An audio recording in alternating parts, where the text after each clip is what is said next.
ભરૂચ શહેરના ભોલાવ વિસ્તારમાં શહેરી વિકાસની દિશામાં એક મહત્વપૂર્ણ પગલું ભરવામાં આવ્યું છે।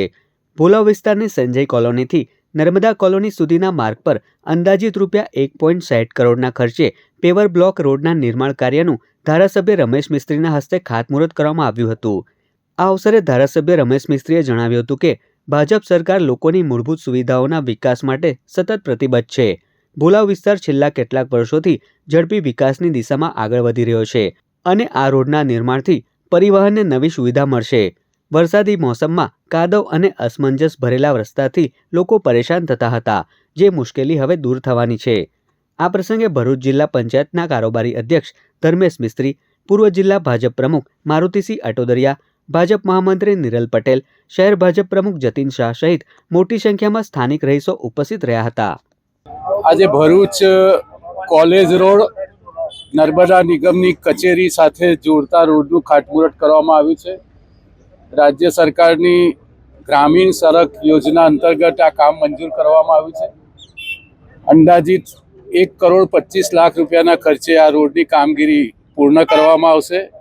આપણે સામે જોઈ રહ્યા છીએ પ્રમાણે એક તરફનો જે ભાગ સંપૂર્ણ નુકસાન થઈ રહેલું છે અને ડિસમેન્ટલ કરીને ત્યાં નવો પેવર બ્લોકનો રોડ બનશે।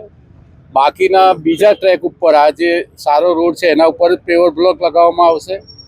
જે નર્મદા નિગમની આ સિંગલ વે રસ્તો છે એના ઉપર પણ સીધા રોડ ઉપર પેવર બ્લોક લગાવવામાં આવશે। સાથે સાથે ભરૂચ જાડેશ્વર રોડ પર કૃષિ યુનિવર્સિટીનો જે આખો વચ્ચેનો પાર્ટ છે એના પર પણ પેવર બ્લોક કરીને રોડ લગાવવામાં આવશે, જેના કારણે આ વિસ્તારના લોકોને બીજી તરફથી આવવામાં પણ એક નવા રોડની સુવિધા ઊભી થશે।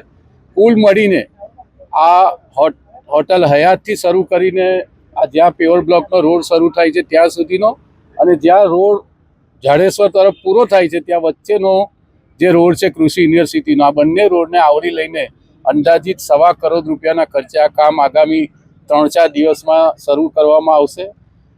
રોડ બંધ કરીને કામ કરવાનું હોવાના કારણે જાહેરનામું લેવા માટેની પ્રક્રિયા કલેક્ટર પાસે માંગી છે।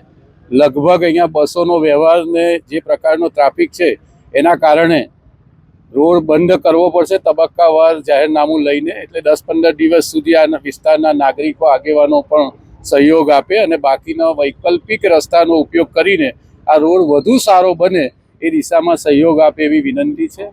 રાજ્યના મુખ્યમંત્રી શ્રીમાન ભૂપેન્દ્રભાઈ પટેલો અત્રેથી આ રોડ આપણને ભરૂચના નાગરિકોની ઘણા લાંબા સમયથી માંગણીને પૂર્ણ કરવા માટે અમે આભાર વ્યક્ત કરીએ છીએ।